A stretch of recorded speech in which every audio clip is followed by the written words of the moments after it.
Today is, I need to turn my microphone on, don't I? Today is Friday, June 14th, 2024. And welcome to the Chapter 49 podcast. Chapter 49 represents most IRS employees in the state of Indiana. We're happy that you've chosen to carve out a little bit of your time to watch or listen to our podcast this week. My name is Larry Lannan. I'm a volunteer communications-wise for Chapter 49 and a retiree. So again, we want to welcome our Chapter 49 president, Duncan Giles. Welcome back, Duncan. Thanks, Larry. It's always good to be here. So we are in summer now. We're getting 90-degree temperatures here in central Indiana, most of the Midwest. Now, I understand that the Pacific Northwest, all the way from like Seattle to Denver, they're like below normal in their temperatures. We are right about at or above normal for summer. So we're seeing summer sink in for the first time. Before we get started, I do have sort of a tax-related story to talk about. Again, we're recording this on June 14th. On June 13th, former President Trump visited the Republican delegation on Capitol Hill in the House and the Senate. And there were a lot of news stories that came out of that in terms of what the former president said. One thing he apparently did talk about in that meeting was his idea. His idea would be to eliminate the federal income tax and replace that money with tariffs. Tariffs. So a lot of people started, first of all, his campaign started cleaning it up. Well, he was just floating the idea. Well, a lot of people have made proposals. But so one of the journalists who reported on this went and looked at the numbers. Duncan, do you know how much money the federal government, the IRS, takes in federal income tax revenue in 1 year? I don't know, but it's got to be a tremendous amount. $2 trillion. That's what the TR. $1 trillion. That's a whole chunk of change there. So then the question is, let's say that that same year, how much would the federal government bring in customs revenue, duties, and that sort of thing? $80 billion. Now, I'm not a math genius, but the difference between 2 trillion and 80 billion is pretty large. So I don't see that happening anytime soon. Yeah, 1 + 1 + 1 = 3. It doesn't equal 2 trillion. I don't see that one happening. So if people happen to see this story, work for the IRS, and here we go with another proposal to, replace the income tax. They've looked at the value-added tax or the national sales tax, and that really hasn't gone anywhere because how much it would raise. You'd have to raise so much money with that. Even if you didn't have an income tax, you couldn't afford to buy anything because with both state and federal taxes on everything you buy, that would be almost prohibitive. So, well, the tariff though wouldn't raise any prices on any goods from out of the country. To equal $2 trillion? No, that wouldn't happen. Yeah, I don't. Some people will say we'll get into all that. There are a lot of things I could say, but I'm going to hold back. Let's get started with our issues for today. You and I, the last several podcasts, to talk about the Federal Employee Viewpoint Survey, FEVS or FEVS Survey. It's a government-wide survey by the Office of Personnel Management of Federal Workers. You have been encouraging people to take this survey. So there have been some developments along the lines of this survey. So I'd like to hear the latest from you. Yeah, something that I learned this week, and I'm hoping it is just on this one service center that controls a few accounts management sites. I'm a big believer in taking the survey. They don't know what the issues are. They want to quantify. We all know what the issues are. Training. We don't have a big enough budget. Our technology is not good enough. But we need to have these survey results in so we've got something definitive that we can not only show to the folks at the IRS, but then they can take that to Treasury and to Congress. So that's why I believe in this. One of the core tenets that we've always had about this, and something that makes people very, very nervous, is anonymity. And I can tell you on the whole, when you're doing the survey, it is anonymous, because there are safeguards there. Now it doesn't really come down to that particular group level where it did before, where you might be able to do it. But has it been done in the Indianapolis call site and several other call sites in the past? You were assigned a 30-minute block of time to take this FEVS survey. So some people would take it, use it and take it. Other people would use it to do read time or catch up on something else work related.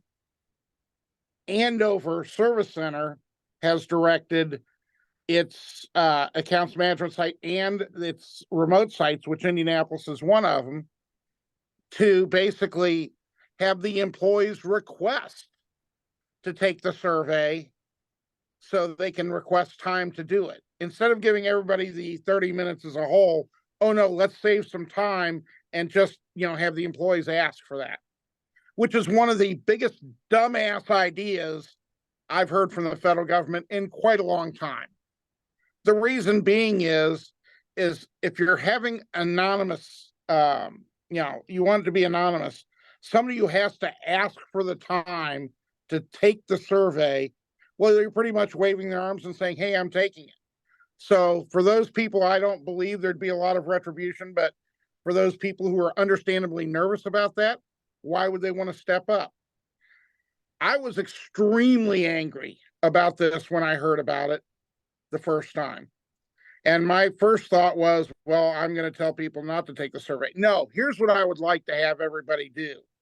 If you're in a situation like this where they're saying, okay, you have to ask for the time to take it, I want everybody to ask for the time to take this survey. If they're trying to project some numbers, in a different way so they can make themselves look better, let's give them honest numbers. Let's everybody request that time to take the survey.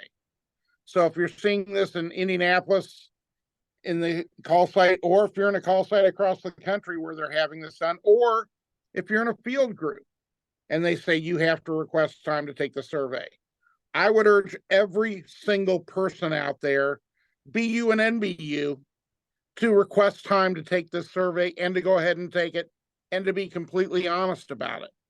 That way, it's going to protect the anonymity, and we're still going to get those honest answers, painful as some of them may be, to the folks above and then eventually to Congress on what we need to do to improve the service.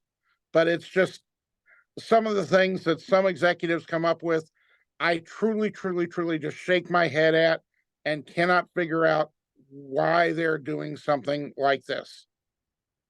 Isn't it also true that the more people who take the survey will make it less likely that anybody, if they wanted to, could track down who's saying what?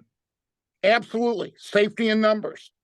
There is absolutely a correlation there, Larry. So again, that's another great reason for everybody to request that time and to take the survey. Like I said, I believe in these things. I don't think the FEVS is the best vehicle for it because it's a one-time survey. I am much more in favor of what are called pulse surveys, which are shorter questions done at regular intervals, so you can basically average it out. But it's better than nothing. And again, I want to make sure that all the issues that need to have a light shown on them for the IRS, we do that. And the best way to do that is by taking that survey and everybody asking for that time if they are doing it in this manner. Okay, so when does that survey window close? Yeah, survey is going to end, I believe it's June 28th. It's either the 24th or the 28th, so it's coming up. And this is, again, something that executives at the top levels of the IRS are practically begging people to take the survey. Make sure you take the survey.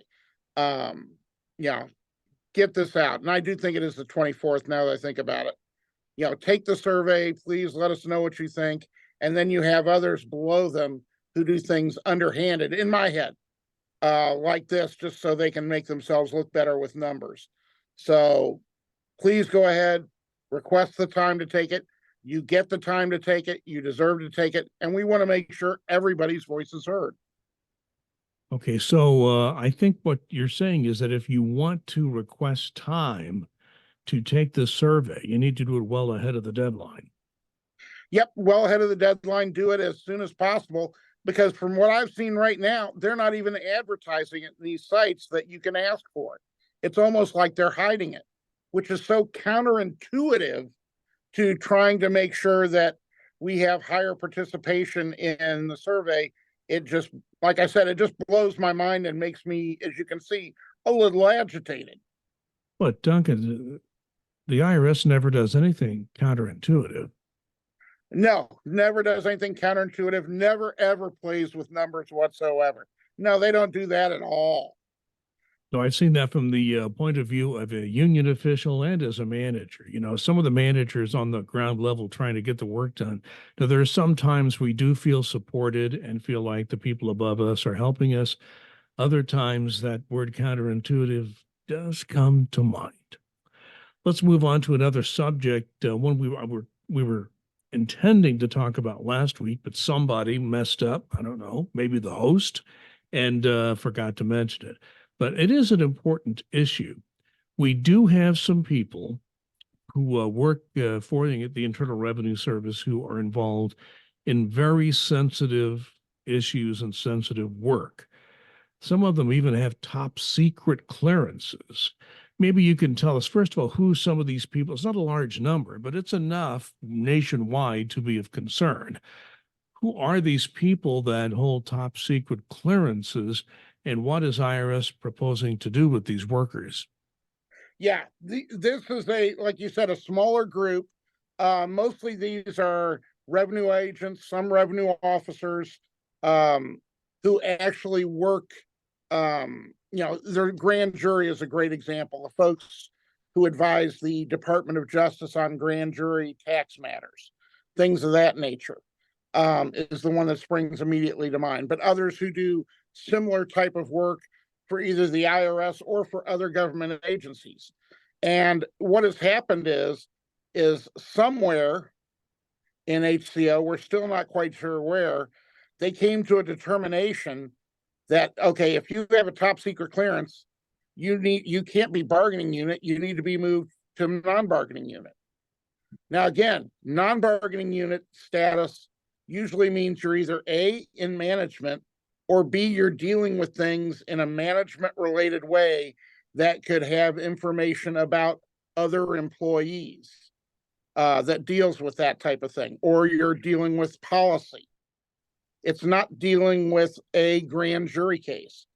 And we've had some people that have been doing this type of work for over 20 years. And now all of a sudden they're being told, oh no, if you want to continue this work, you have to go to being a non-bargaining employee from a bargaining unit.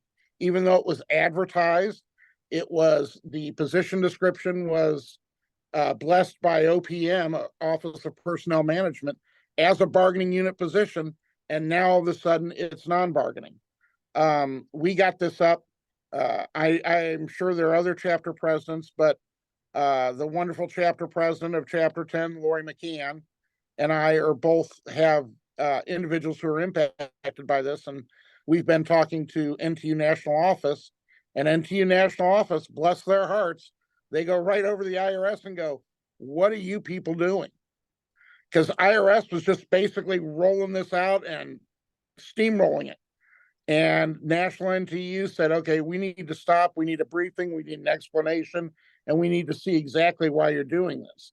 And now it's being backed up a little bit, where the IRS is keeping status quo and trying to figure out how they want to proceed at this point, but also to have a discussion with National NTU on why this change needs to occur, because as far as we can see, it does not. You know, in the 1990s, when I became vice president for Chapter 49, George Bilkey was our president.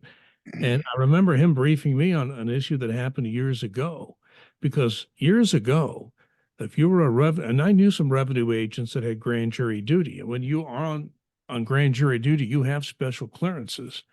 Well, the problem that we ran into, Duncan, was that the managers of these revenue agents did not have top secret clearance. And some of those revenue agents had not had a performance evaluation for years. And it really came in the late 80s when the performance awards began.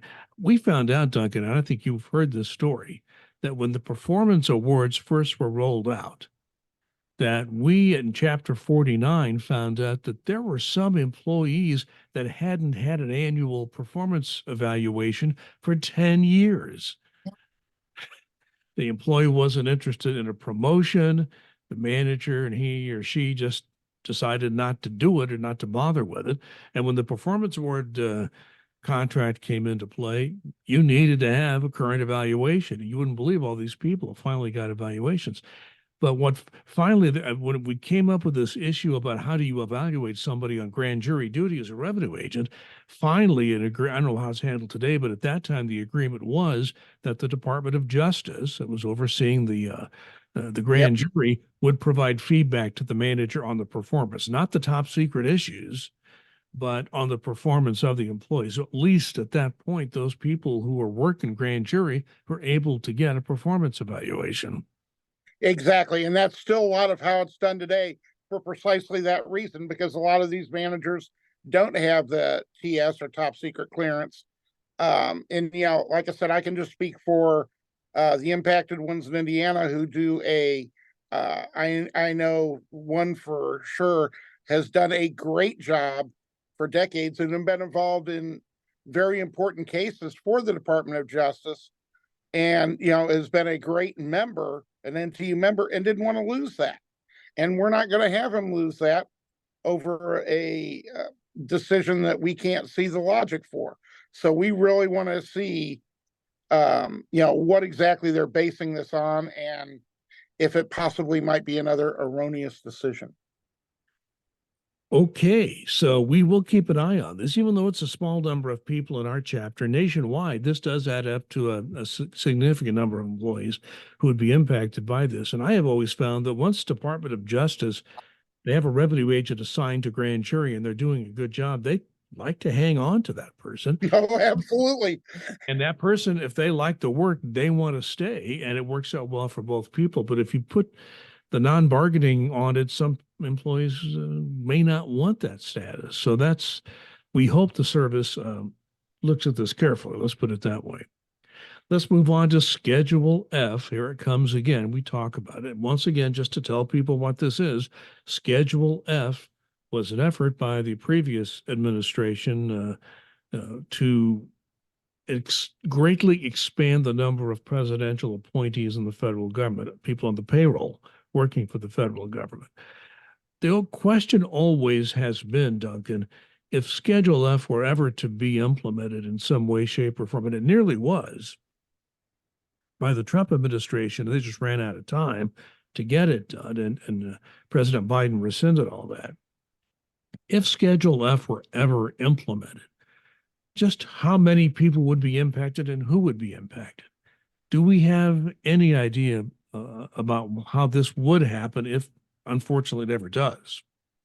Well, that's the thing. We're seeing right now there has been some movement on it. OPM, to their credit, has made regulations to make it tougher to move something like a Schedule F into place.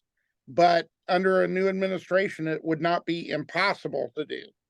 And when you're talking Schedule F, supposedly this was going to be policymakers, high-ranking officials, things of that nature. So we didn't think at first, we didn't like it. We don't think it's right, but we didn't think it would have that huge of an impact. Well, come to find out, in doing some research, National NTU did a lot of research on this, and come to find out, there are an awful lot of people who they would consider policymakers. And what happens when you're placed under Schedule F, let's say, some of them were, clericals, revenue agents, revenue officers in certain positions. Anybody above a grade 9 or 10, they could make them Schedule F. And what would happen at Schedule F is you turn into an at-will employee, which means a lot of your bargaining unit, the collective bargaining rights would go away. And it was just absolutely nuts. The more that they dug, the more that we found out. It's like, no, this is not to better federal government service. It's to try and remove people who are probably doing a great job and are doing it in a very nonpartisan manner, and very possibly put somebody who is partisan in their place. And again, that's the problem with some things like Schedule F is the American public, studies have shown that the American public wants a nonpartisan government employee workforce. Shocker. They want to make sure that people are doing the right things for the right way and not bending at the will of one political party or another, or something outside those two parties. They want to make sure it's based on the work that the people are doing and the regulations and laws thereof. Not that, oh, we're not a fan of this particular party, so therefore you're going to have to be out. So Schedule F is still a danger out there. We want to make sure that folks know that we are fighting to, watch this. It's not a danger right now because the current administration has said they are not in favor of something like this. But there are other politicians out there who very much want to do so and even have blueprints to try and make this happen.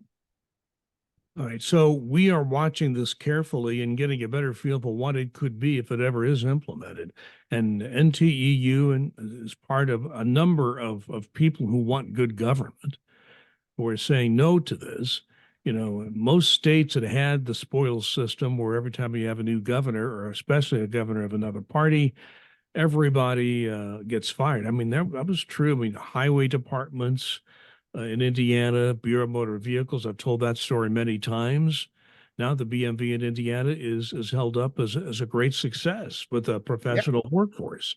So this would be a setback for good government, good service, and just efficient government. So yes, we don't want to do that because we want to make sure that our people are not going to be at-will employees. We don't think that's good for them or for the federal government or the public. So we do think there are lots of people who would benefit from staying away from this Schedule F idea. Let's move on to what the IRS does best, acronyms. We have an acronym that probably the only people who know what this means would be people working in the Taxpayer Advocate Service, the TAS operation. TAMIS, TAMIS, is a system that they have been using for a long time. I don't pretend to understand it. Maybe you could explain it to me. But this TAMIS system is about to be replaced. So tell us what's going on there. Yeah, this is one of those things, and I'm not sure, but I believe the impetus of jumpstarting this, it was in the works for quite a while, but to jumpstart this was part of the funds for technology from the IRA that passed 2 years ago. TAMIS is a system that folks in TAS use regularly for their work. It's one of the systems that's been, as you said, been around forever. It is not very efficient. It doesn't have all the information that is needed for the caseworkers to do their jobs. And there's a lot of ways that things could be done quicker and easier for the caseworkers and therefore to help the taxpayers. And so they came up with this new system. The name is going to be Phoenix. And the good thing about this is that folks who work in TAS are on the ground floor of this, basically troubleshooting this system. What we need, what we don't need. Actual advocates and lead advocates who do the work are doing this. The 2 chapter presidents that are on the team negotiating this are both TAS employees. They're both, going to be in monthly meetings with the vendor who is doing this for us and making sure that it is done correctly. And again, for the benefit of the employees, that will help them out to make it better for them and then, by extension, the taxpayers. So anything that we can do to improve our technology And this is just a great example of it when we're able to take these funds from the IRA and do this. Is just great for everyone, all concerned. Anything we can do to work smarter, not harder, make our jobs easier and better, is a good thing. So we know how things can be when you roll out a new system. Let's hope it's smooth and it's something the employees will appreciate and make their life easier. Because we know that the TAS workers have tremendous workloads right now. It's very difficult for them. Anything that can streamline their work is we're all in favor of. I want to talk about telework. We seem to talk about that every time we get together. But this is interesting. You and I have been talking about certain members of Congress who have been beating up the Treasury Secretary, the IRS Commissioner, every time they go before them. They just constantly complain about all these federal workers on telework. Why are so many people working telework? It just doesn't seem right. There's too many federal workers on telework. So what did we find out? The Congressional Budget Office, which is highly respected for crunching numbers by people of all sides of the political spectrum, they did a study with the most recent data, which I think was from 2022. And they compared private sector telework with federal employment telework. What their study found, and their parameters, there are various ways you could work telework, maybe occasionally or more often than not. But in general, 22% of federal employees regularly work telework. 22%. In the private sector, the number is 25%. So that pretty much throws out the window this argument that federal workers are teleworking more than those in the private sector. Yeah, it's one of those things where, if you listen to some member of Congress, about 105% of federal employees are teleworking. It's just not the case. There are a lot of employees that do telework, and but there are an awful lot, as you just said, who don't. The folks in the service center don't really, most of them don't have a chance to telework because of the nature of their jobs. Folks who work in our taxpayer assistance centers don't have that opportunity because they're working face to face with the public. So once again, it shows that we're less than the general public, but also if you need to be in the office doing face to face work, that's where those employees are, not out, doing something else. And if you have, and I've said this so many times on this podcast to managers, executives, high and low, if you've got a problem employee, their problem, whether they're in the office or whether they're teleworking. Teleworking is not the issue. The issue is the employee themselves. And that shows the vast majority of teleworkers, are more productive at home than they are in the office. One last thing I want to talk about. There is a federal holiday coming up. We're recording this again on the 14th day of June. June 19th is called, it's called Juneteenth. And Duncan, we've talked about this before. Juneteenth is a very important holiday. I was very heartened when President Biden signed the order legislation to make Juneteenth a federal holiday. It will be a Wednesday, I think, this year. So as federal employees take a paid day off, talk about the importance of this day. Absolutely. I think it's great recognition for the end of slavery, the official end of slavery, that happened in Galveston, Texas. And we want to make sure that that's recognized. And the federal government did this a couple of years ago. I still remember it coming home. I was coming home from a meeting in DC. They would just pass this. By the time that I left DC, it wasn't going to be enacted that year, which was just a couple weeks away. By the time I landed, it was, and it did happen that particular year. And I think it's just a very good remembrance and recognition of an extremely important event in American history. Slavery in any form is absolutely abhorrent. And I'm just very happy that now we have a holiday that officially recognizes the end to that terrible practice in American history. Very well put. And with that, your final comment. My final comment today is experiences. Life, you go through life and, okay, should I do this? Should I not do this?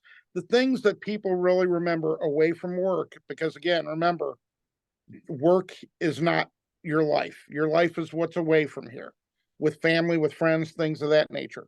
And experiences, things that you do that are unusual, that you can remember, I think are something that's absolutely awesome. My daughter, Maddie, and her husband, Travis, are down in Florida, coming back today, as a matter of fact. And where they were at, my great wife, Kim, said, we ought to get them an experience while they're down there. Have them, just not just the normal thing. And so we gave them, we paid for them to have a sunset cruise. And it wasn't on a sailboat. It wasn't a huge amount of money, but it's something they wouldn't have normally done. And they went out for a 2-hour cruise at sunset, and they had a great time. And that's one of the things they'll really remember from this trip. Do you remember that cruise we took? Because it was an experience.